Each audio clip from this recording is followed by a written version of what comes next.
Mdan, this is a man who is known for, being a serial entrepreneur. And in the previous government, we saw how well he thrived and all of that.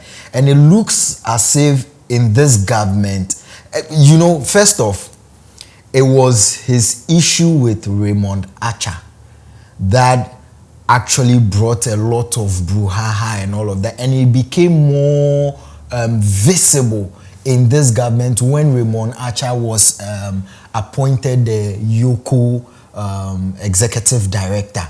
Now we wake up and we hear that McDan's warehouse is being demolished at somewhere in Spintex and all of that.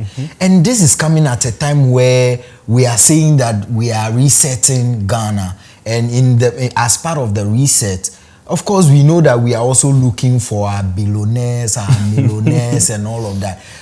And why would it look as if a man who is doing so well in his private business is being targeted? So where do we even start from? With the Ramondacha thing, Right.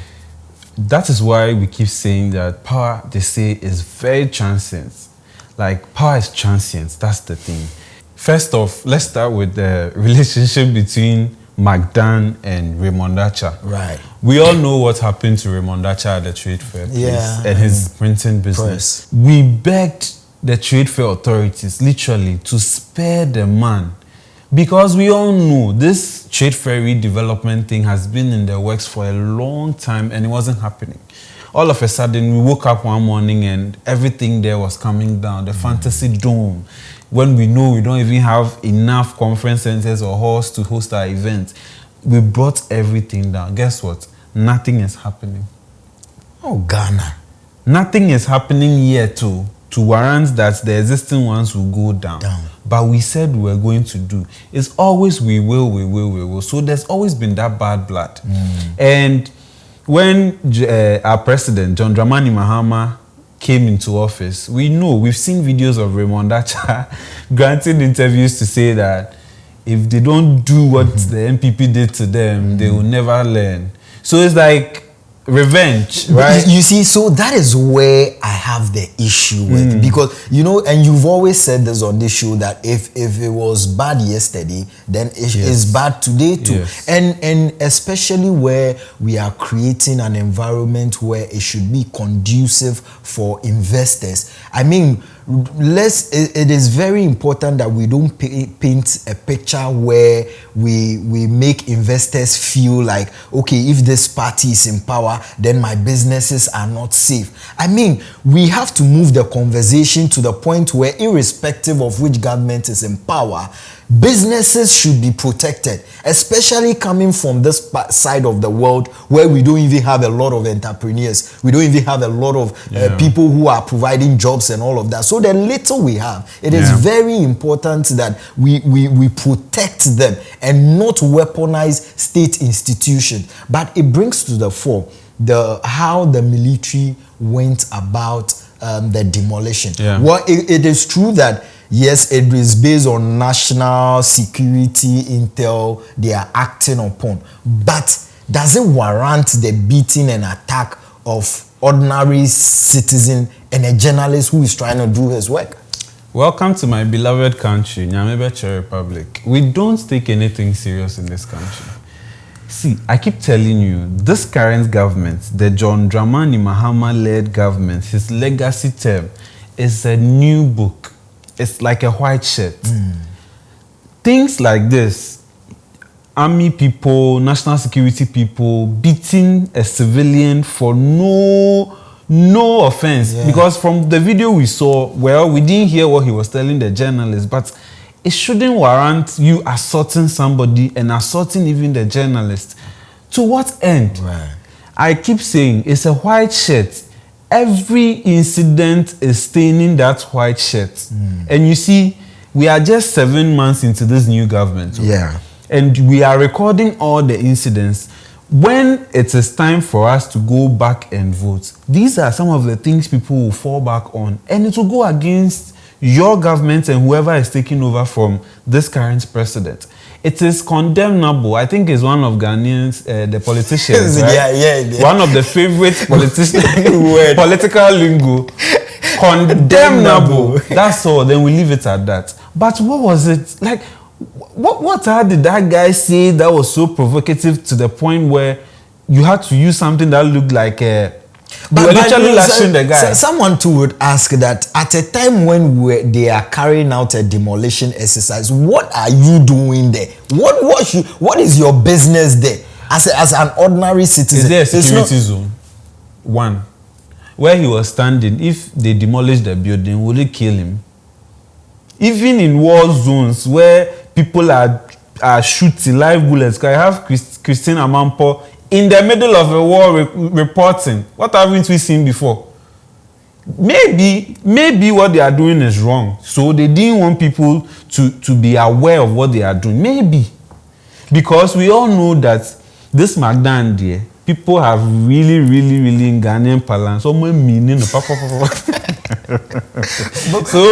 and in the tail end, I see some MPP public figures actually shading him to say he deserves whatever is happening to him. Yeah, you know, allegedly. I really feel sorry for him because this was a man who was like, he was a darling boy. Yes, of the previous government, right? And getting to the tail end, we had top officials in the previous government saying that why would you be chastising this government when we have given you all you have now? Like, I mean, he even has the airport, you know, he has a VIP lounge at the airport and all of that. I'm beginning to think that this is calculated.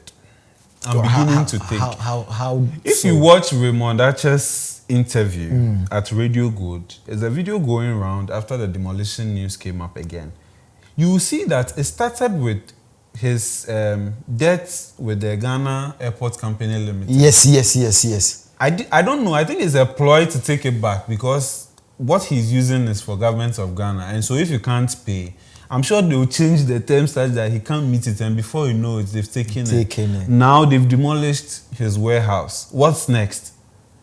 Maybe what they did to the likes of the previous government, did to the likes of Indum, did to the likes of the Beige Capital CEO and all of that. Maybe it's time for people who were MPP figures and have businesses. They are going to be targeted. That's how I'm seeing it. No, but you see, I think this is a call, a wake-up call for all businessmen to actually speak up about this, because we can't have a country where businessmen will be targeted every time a government changes. I mean, that would not be good for us as a country. Which businessman should go and talk? Who?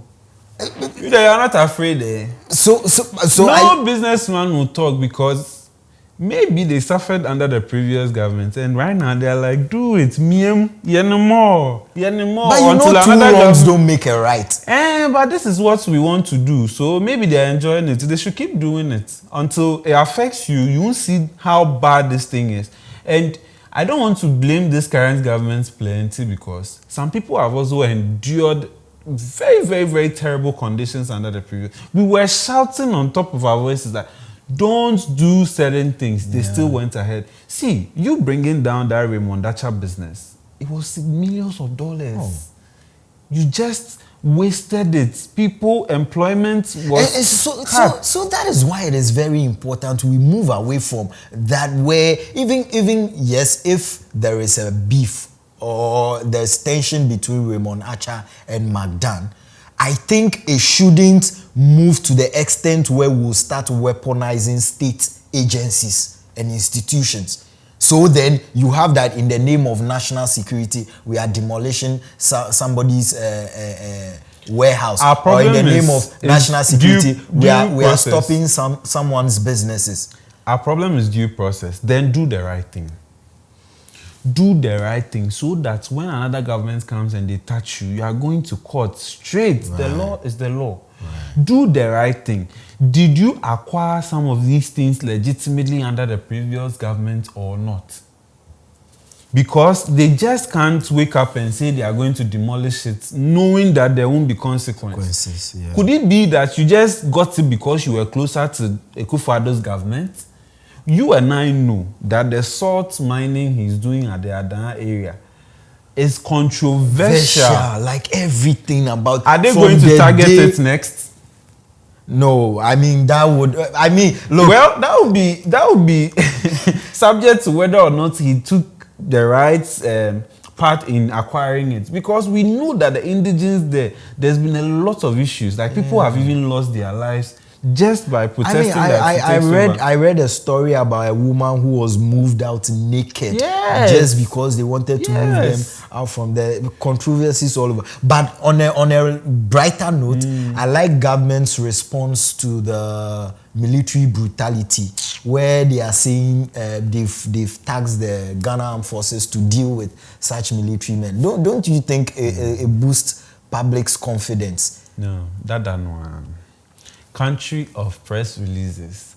See, Obroni Chen, say oh be England near or Ghana, because we will speak and write proper press releases than people in England and the other European countries. Hi, bravo. Oh, come on. And this is not ChatGPT, bravo. No. Like, see, one of the professions in Ghana that I revere so much is communication professionals. See, we can write bravo. Hey, we condemn government to take action. We investigate. It's in the pipeline. Oh, these are all buzzwords. You will see every statement when such things happen. You will see it there. Right. But I am worried because when President John Dramani Mahama was campaigning to be president, he promised us he was going to protect the press. Oh, but I mean, he's going to protect the. No. If they did something right, he's the commander-in-chief of the Ghana Armed Forces. Under whose command someone is going to beat a journalist, someone is going to beat a citizen. No, it shouldn't be countenance. This is just 6 months into a new government. And we are recording incidents of people assaulting journalists already. No, it shouldn't be encouraged. But if he should punish the people involved. He should look for them and he has given that directive.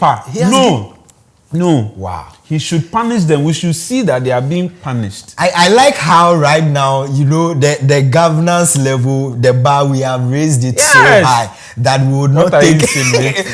I'm insinuating that there was a previous government, we couldn't even demand for this. And but look, yesterday's one was wrong, today's one is wrong. So you want to equate the fact that I want to do that. We are all the same.